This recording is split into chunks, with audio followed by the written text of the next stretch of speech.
Kyrol. Jedi Apprentice. Chapter 6.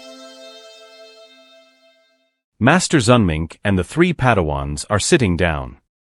They were all nervous, but none more so than Kyrol. The door slides open as a Jedi guard approaches. It's Master Xena. She's here, but she's in the medical wing.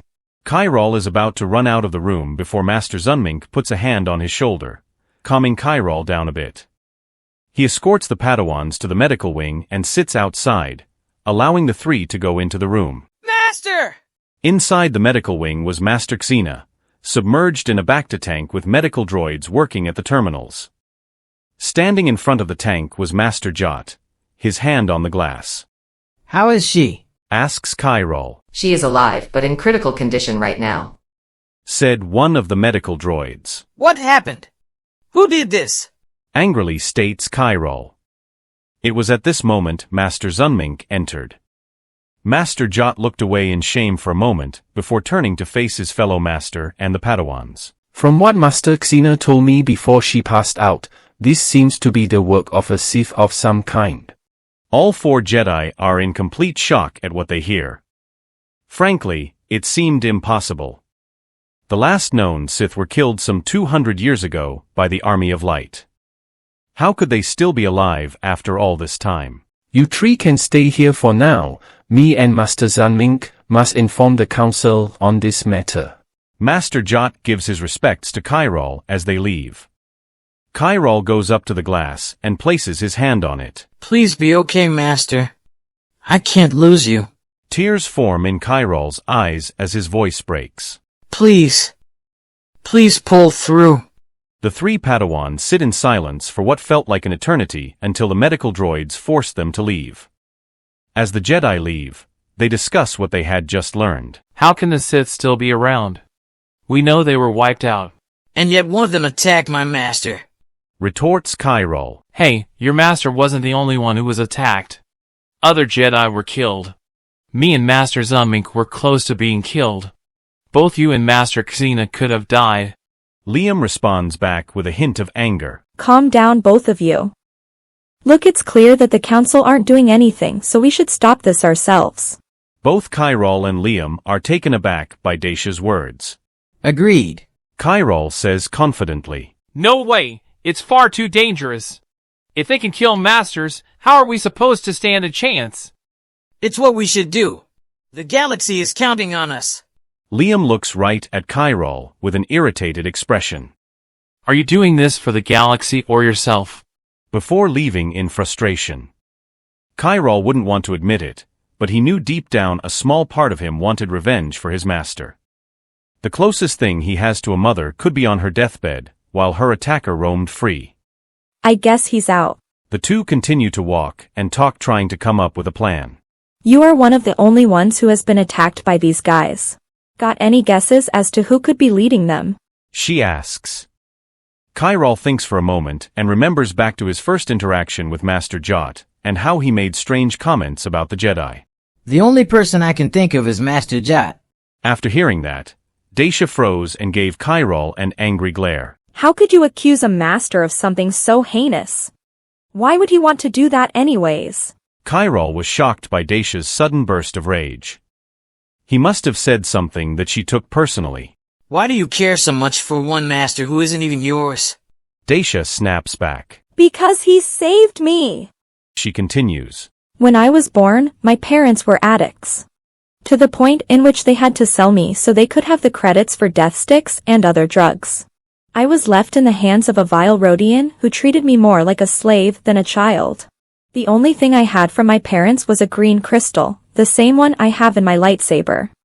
For 4 years I lived like that before Master Jot found me and took me to the temple. Dacia begins to tear up as she continues with her story. He has always watched over me ever since I arrived. He is a mentor and friend. Kyrol, truly taken aback by this revelation, stands there at a loss. I'm sorry, Dacia. I had no idea. For what it's worth, I really hope he is innocent. Dacia gives a slight smile while wiping away tears. Thanks. Right now, I think I need to be alone for a bit. If you come up with a plan, send me a message. As she gives Kyrol her comm signal. As night approaches, Kyrol sits on his bed in contemplation. Knowing what he's planning will most certainly either get himself killed or expelled. Was Liam right? Was this all for revenge? Sure, they deserve to pay for what they did, but at the same time, he's a Jedi and knows better than this. What would Master Xena do? He thinks to himself before grabbing his communicator. Pressing a small button on the side, he sends a message to Liam and Daisha asking them to meet in his room in an hour. Kyrol lays down, eyes staring at the ceiling until there is a ping at his door. Come in. He says as the door opens as Daisha and Liam enter.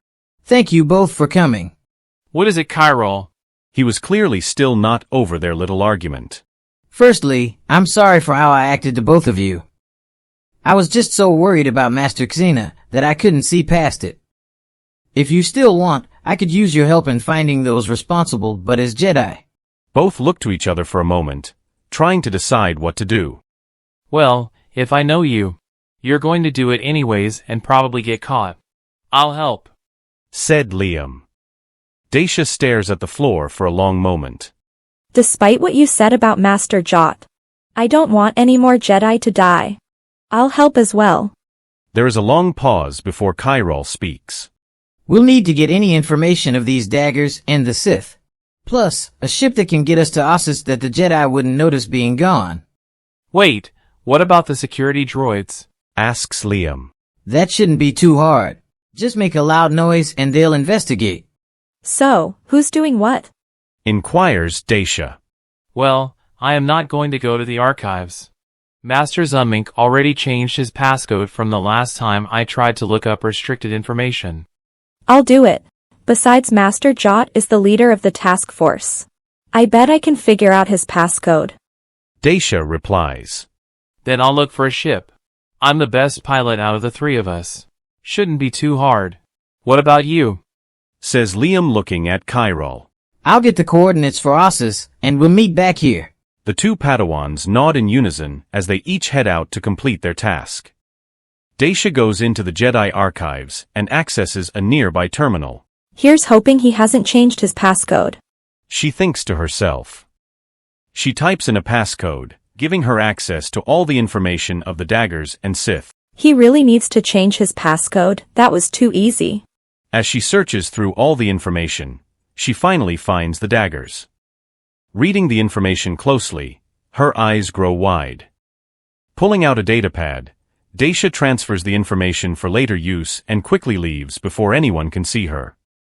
Liam quietly makes his way to the temple hangar, avoiding the security droids as best he could. Entering the hangar, he sees many ships.